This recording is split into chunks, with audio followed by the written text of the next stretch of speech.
Olá, queridos irmãos, bom dia. A paz do Senhor Jesus Cristo. Que Deus te abençoe nesta manhã. Que a graça do Senhor Jesus seja sobre a sua vida. Pastor José Cláudio Adão, convidando você mais uma vez para a nossa devocional. Que Deus te abençoe grandemente em nome de Jesus. O tema nosso de hoje é os desertores do Senhor. O texto que nós vamos ler, Hebreus capítulo 11, verso 24 ao 27, leitura sintetizada, que diz o seguinte: Pela fé, Moisés, já adulto, recusou os privilégios da casa do rei, preferiu a vida dura com o povo de Deus em vez de se entregar à vida fácil de pecado com os opressores. Ele tinha o olhar naquele que ninguém pode ver e continuou firme no seu propósito. Meus amados irmãos, esse texto da palavra de Deus nos chama a atenção para momentos das nossas vidas ou tempos das nossas vidas, quando de fato não estamos no centro da vontade de Deus. E existem momentos que nós precisamos tomar decisão e sair desses lugares, seja eles geográficos ou cultural, e nós nos apresentarmos ao Senhor. Nós vamos dar aqui exemplo de alguns homens de Deus que tomaram essas decisões em suas vidas porque eles preferiram estar na presença de Deus. Nem sempre a palavra desertor diz respeito a pessoas medrosas que abandonaram seus compromissos. É possível desertar de uma cultura ímpia, de uma sociedade corrompida, de uma ocupação desonesta, de um compromisso pecaminoso e até de uma igreja fria. Nesses casos, o que provoca a deserção não é o medo nem a busca de vantagens pessoais. É a consciência de que Deus está do lado de lá e queremos estar do lado de Deus.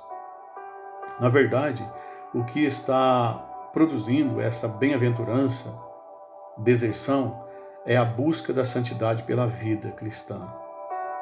Vai haver momento em sua vida que você vai ser tocado pelo Espírito Santo, que você deve deixar aquilo que está fazendo e continuar a sua vida no processo de santificação proposto por Deus.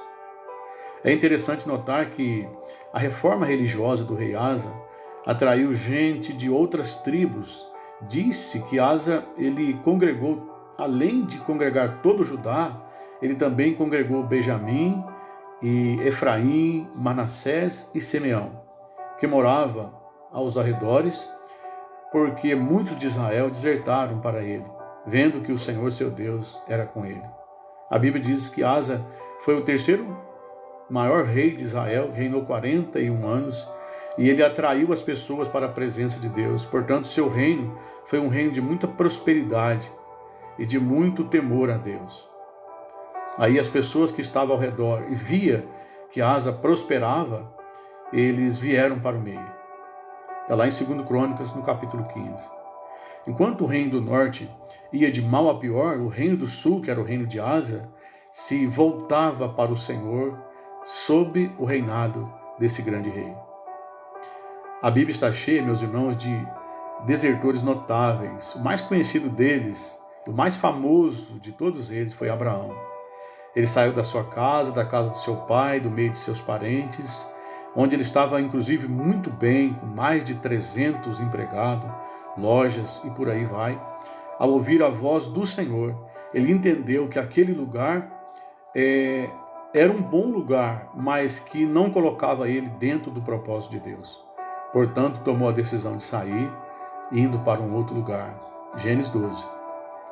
Outro desertor famoso foi Moisés, cujo texto foi lido aqui para a introdução da nossa devocional. A Bíblia diz que pela fé Moisés, quando já homem feito, recusou ser chamado filho da filha de Faraó, preferindo ser maltratado junto com o povo de Deus, a usufruir prazeres transitórios do pecado. Ele sentiu que o lugar que ele estava era um lugar de conforto, mas que ele precisava sair dali para fazer a vontade de Deus. Pela fé, ele abandonou o Egito. Hebreus 11, verso 24.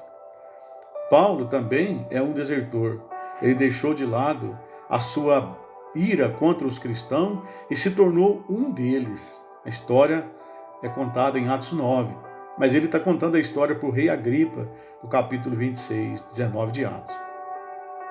Porque, meus irmãos, Babilônia, ou seja, o lugar que não é o raio de ação de Deus, aonde Deus faz a proposta para nós, está chamado de Babilônia. Isso é símbolo de corrupção.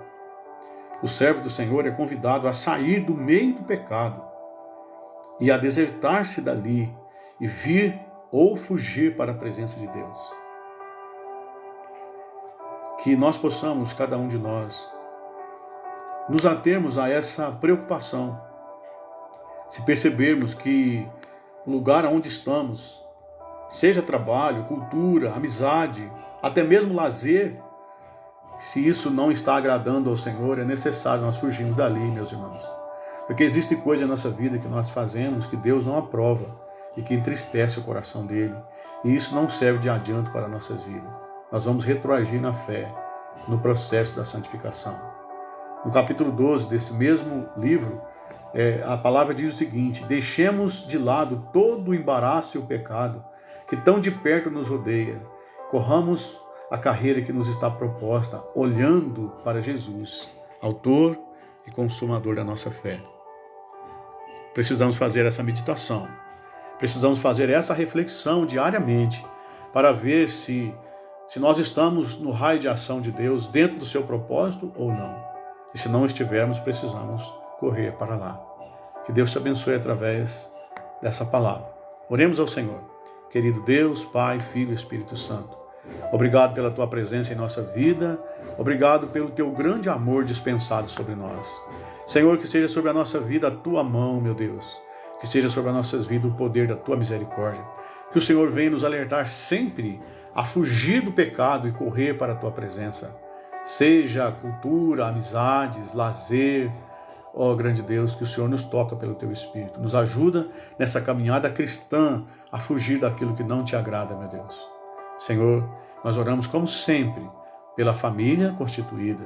Nós oramos pela igreja. Nós oramos pelos enfermos, que eles sejam curados para a glória do teu nome. E nós oramos para a nossa pátria, pelo nosso Brasil, que o Senhor abençoa os governantes e as autoridades constituídas. É no nome de Jesus que eu oro e agradeço. Amém.